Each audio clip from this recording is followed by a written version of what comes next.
Welcome back, friends. Today I'm going to be going through level 1 of some of the most useful beginner sketch tools to help up your CAD game if you are a beginner getting into Fusion 360. For those of you who don't know me, my name is Ty Ridings and I test spacecraft as an engineer for my day job, but I really like talking about engineering concepts and design tools like Fusion 360 and kind of relaying that to other folks to kind of help them out. So without further ado, let's jump into today's video. All right, real quick. Something that's made a huge difference for me when learning stuff like this is just doing a little bit of it every day. And it's also why I've been using a really useful app called Brilliant for years. Brilliant's proven instructional style helps you get smarter every day with thousands of interactive lessons in math, science, programming, data analysis, and even AI. What I love about this app is how it was designed to be uniquely effective. Each lesson is filled with hands-on problem solving that lets you play with the concepts, a method proven to be 6 times more effective than just passively watching lecture videos. Brilliant's first principles approach helps you build understanding from the ground up and brings a perfect mix of engaging problems, competitive features, and daily encouragement that keep you motivated and on track. All the content on Brilliant is crafted by an incredible team of teachers, researchers, and professionals from Stanford, MIT, Caltech, Microsoft, Google, and many, many more. Brilliant's science courses help you make sense of our universe at every level, from the simple mechanics of machines all the way to the mind-bending physics of black holes. To try everything Brilliant has to offer free for 30 days, please visit brilliant.org/TyWritings, or you can click on the link in the description below. Brilliant is offering an additional 20% off an annual premium subscription if you follow my custom links as well. The first tip that I want to talk about are hotkeys. Now, I already talked about this a lot, but I really wanted to highlight these two. So let's go ahead and start a sketch. That's just going up here under your Create tab, Create Sketch. And if you're not already there, you can just pick your plane. For me, I'll do just the normal X, Y. This was another tip that I got from a couple videos, which is using the S key. Super important. So watch what happens when I hit S. Shortcuts pops up. Why does this matter? Well, it's easy enough to just jump up here to your different tabs and go looking for the different tool that you want to get started when you're sketching something, and that is totally fine. But to be a little bit more efficient with hotkeys, using the S enables you to find anything that you could be looking for. So whether that's a line, pattern, dimension, and if you'll notice, I already have 3 here, which is the most commonly used, which are lines, rectangles, and circles. Say there's something else that you really use quite frequently. Say like sketch dimensions are another one that you use a ton. If you want to add that to automatically populate in the sketch shortcuts toolbar, just hover over sketch dimension and then go over to this loop-de-loo looking little arrow and click on that, and it gets added to your shortcuts. Set this up in a way that is helpful to you, because this is just a really nice little launch pad to get you to using whatever tools you're going to be using. This brings up the next hotkey. You'll notice when you get started sketching a lot, you're going to be doing things like lines really frequently. Something that kind of got me in the beginning was trying to get out of using a different operator. So for example, right now I'm sick and tired of making lines. I don't want to do it anymore, but how do I get out of this tool? A lot of the times the reaction is to right mouse click, which pops up this crazy window. This is fine. You can do this and then go over to OK, and you will stop sketching with the line tool. However, you know, if I just want to quickly get out of that, just hit the escape button. Wow, earth shattering, right? Well, this kind of is, because this works with everything. Say I'm dimensioning something, I hit D right there and I'm dimensioning this line. Maybe I'm about to dimension it and I'm like, oh no, I actually don't want to dimension this line. How do I get away? Again, you can right click if you want to, but the easiest way is just to escape. Boom, done. No more drama there. Escape is awesome. Gets you out of whatever you're doing so that you can move on to the next thing. You don't have to mess around with any toolbars or anything like that. That's how you quit your operation. Again, S key, escape, both of these seem super simple, but getting really familiar with those will just dramatically level up your sketching to the fullest, because it gives you quicker access to be using tools instead of looking for them. Now, the next tool I want to talk about is your trim tool. Let's make a little scenario here. Say I have this little part, and let's also add in, you know, like a little circle or something like that over here. To be proper engineers here, we'll go ahead and define these. That's 25 by 25. And then maybe I will constrain this center point with a coincident. So I'll go coincident, boop. Boop. So if you're looking at this sketch, you're probably like, okay, no big deal. This is some silly part where if I wanted to you know, go ahead and extrude this. I could just hit Q, and then I would have to select inside of each part here. This is fine, but there's an even faster way to do this, which is by trimming out any excessive definition of features that you don't need. So a lot of blobbity bloop, but what do I mean by that? When I'm in this sketch, if I know for a fact I am never going to need this portion of the line or this portion of the curve, I can trim it. So you come up here to your modify tab, you click on this little pair of scissors, and then you can come back over here and see how when I hover over it, it highlights a purple region. That's telling me what it's going to cut out permanently. And I'm going to go ahead and left click on that. Boom, it's gone. This one, left click, boom, it's gone. Left click, boom, it is gone once again. Now, you will notice, and this is the disclaimer that I want to give with using the trim tool, a little warning box had just popped up there a second ago, and it's saying that you just got rid of constraints, which if you notice, I turned blue around the edge of all these features because one, I got rid of the coincident path that this center point on the circle was attached to. Now it's just kind of hanging out in free space. Look at that. It absolutely freaks out. Control Z. And I also am not defined very well here. I'm defined to the circle, no longer defined to the edges of this square. We'll say this, if you're using the trim tool, it's typically better to do it before you're fully defined on things. The reason why is you will most likely get rid of constraint or constraint features that you needed, and you will have to end up band-aiding them back together. Not the end of the world, and I'm going to show you how to correct those things if you use the trim tool. And it's as simple as just intuitively thinking up a way to define your constraints here. So I'm going to delete that, and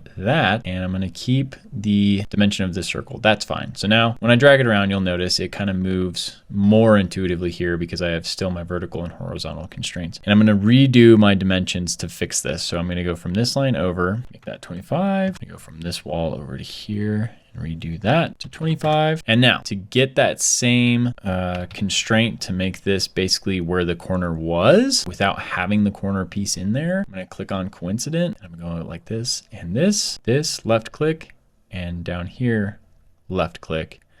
And I am now constrained to this line as a coincident path and this line as a coincident path. So I've basically just redone those constraints and eliminated features that were just messy. This is a good and bad example. It's good because I tried to keep the features really simple to demonstrate the tool, but it's bad because this doesn't show the full potential of trimming. This comes up a lot more often when you get into like really, really tiny features or a ton of pattern features where you don't need as much definition, and it's okay to get rid of some of the computing that you don't need Fusion 360 to do on unnecessary stuff. Feel free to experiment with it and take this with a grain of salt, but that in a nutshell is what your trimming tool will do. Okay, while we're here, I'm gonna go ahead and jump to the next tool that I think is really helpful, which is doing a fillet or a chamfer on a corner. Now, this is more common when you've already got a part extruded. If you saw part one, you saw me add fillets and chamfers, which for fun, we'll go ahead and just hit Q,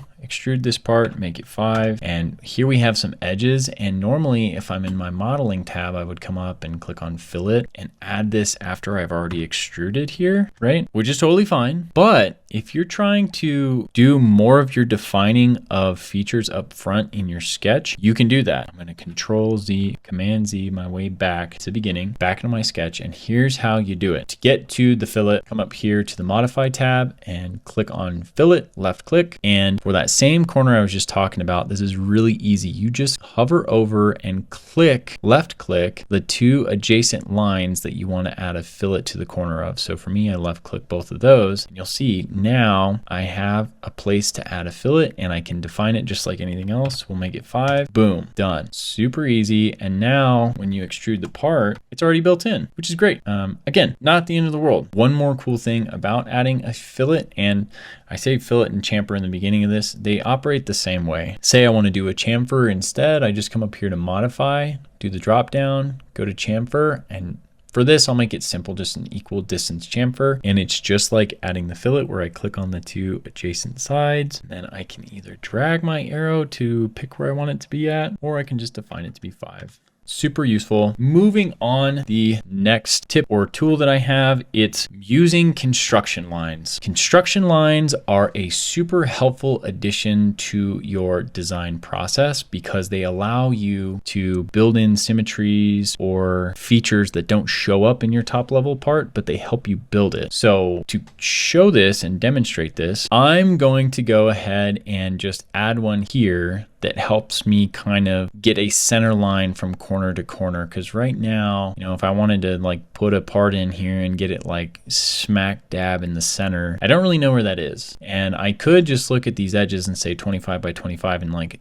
dimension that in. But then if those sizes change, this one stays outdated. And I'd really rather just tie it to a area that stays center at all times. And this is just kind of like the easy way that I do it. So real quick, we're gonna just delete this for a second just to show you how this works. I'm gonna click on line up here in the create toolbar. And then over here, I have my sketch palette on the right-hand side, and you'll see line type. Specifically, you will hover over this first one and it says construction. Left click on that and you'll see it turns blue because it's now activated. And you will notice when I drag a line from this corner, I could use the middle of the fillet down here. Middle is whenever the triangle pops up on a line. That means you're at the center point of that line. Or I could just use the origin as well. For me, I'm going to use the center point of this line now that my triangle's popped up, and I'm going to drop it here. And you'll notice I have this groovy little dotted line here. I'm going to also do that from this center point of this circle over here down to the center of my chamfer, which I get with this little triangle here. And it's also showing a 90, saying that's a 90 directly off of the chamfer. Drop it there. And what you'll notice is I have synthetically cooked in some lines that show me where the center of both directions are. Anyway, there's your center. And now when I take my circle and I show up here in between these two intersecting lines, it gives me a built-in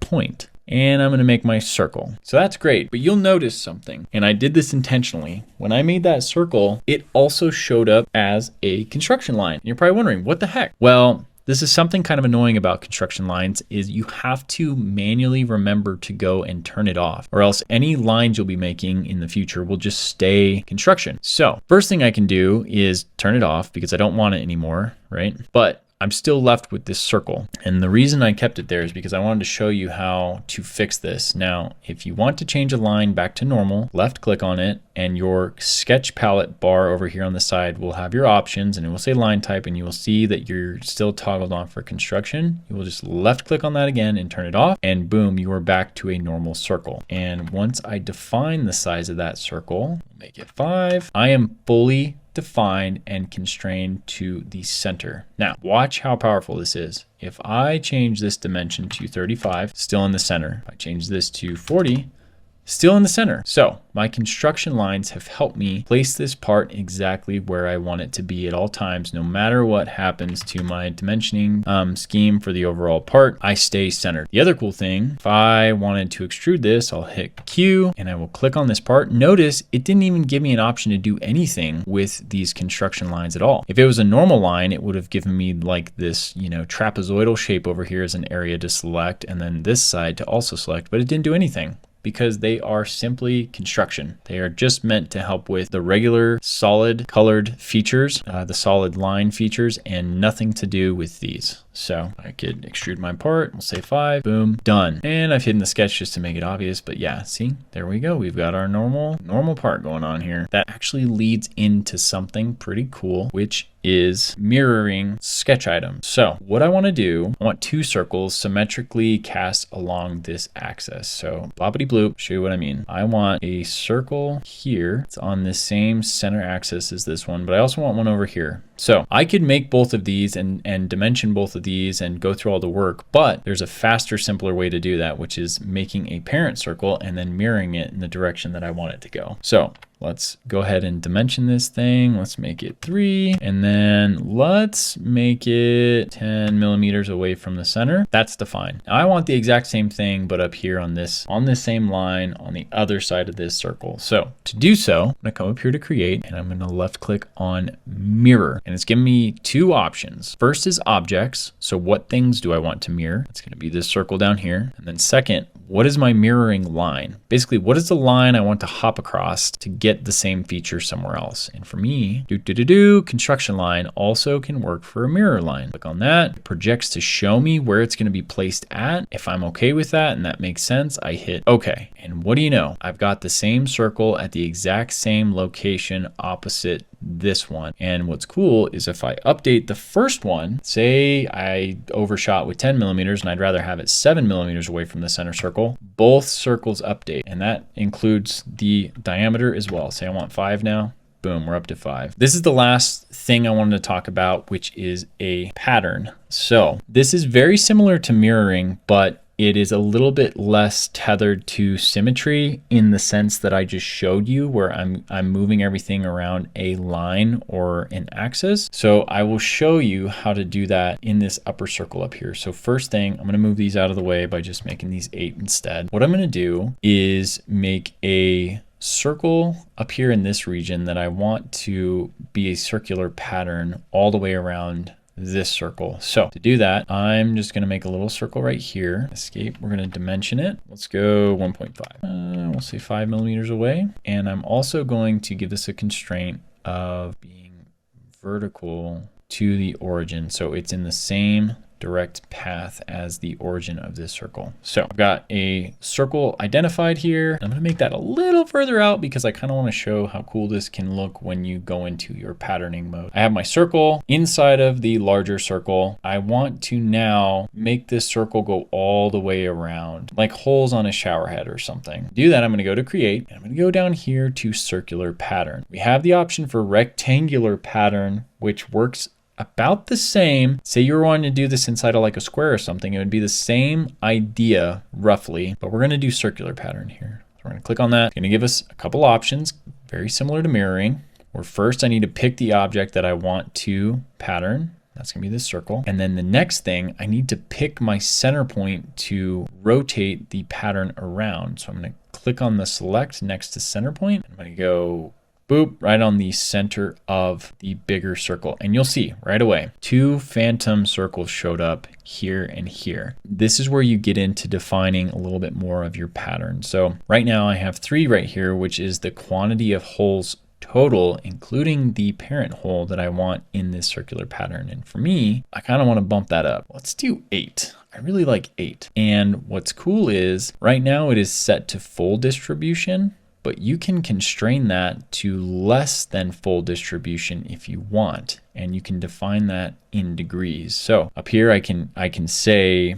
270 degrees. If I just want it to go, 3/4 of the way around, I can say 180 degrees. If I just want to go half around. Now, if I don't want to define it and I just want to eyeball it, I can grab this slider too and just move it back to wherever I want to set the pattern up. The other thing you'll see is this slider over here with arrows left and right. And what this does is increases or decreases your quantity depending on which way you slide it. So if I slide it towards the plus sign, it's going to keep adding more and more holes. If I slide it back towards the minus side, it's going to remove holes. Another distribution you can do is symmetric. So say I don't want to go the full 360, but I want them both to start here at the top and work their way around. You can do that as well.